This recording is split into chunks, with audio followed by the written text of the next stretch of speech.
Paano siya? Dipinsa sa usaon pag depends sa knife attack. So kanay siya mga idol. Dili giniingog 100% nga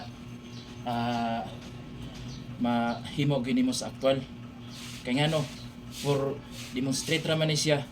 So matakibaw sa actual nga nauna siya pag atake. So kanay siya ato la siyang pag-aralan mga angle ba asa dat saon pag black, saon pag ilog, mo ni siya mga idol. Akong partner, akong bata mga idol. So diha mga idol, kuha na siya, siya akong paunahan og bunggab ha. Ano na siya? Bunggab number 1. 2, dayon. 2, 3, 2, 3, 5, 6. Yan na siya. Ini lang sa ka. Yan. So pag diha na siya, 6. Ikauno mga atake, diha nimo i-disarming. Diha nimo i-disarm. Pwede nimo siya sikaran. Pwede diha. Balik. Ha. Ito. Okay. Back.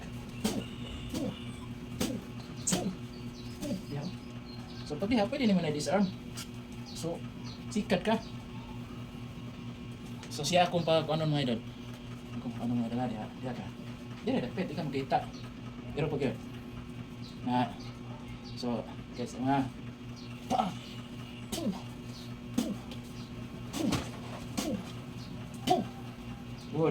Good. So, importante nga practice pa na siya mga idol ha. At least na siya idea. Balik. I-proper ko ang gyud. Balik.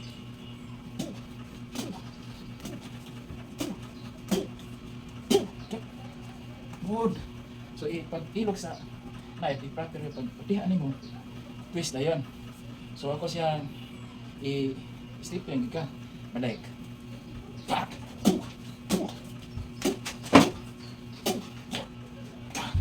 Good. Balik. Bas. Kasi at least nga gabaw na siya mo.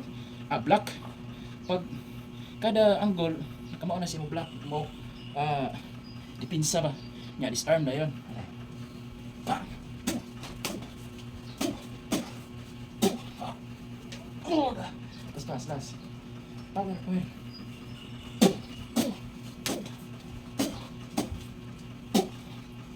Good.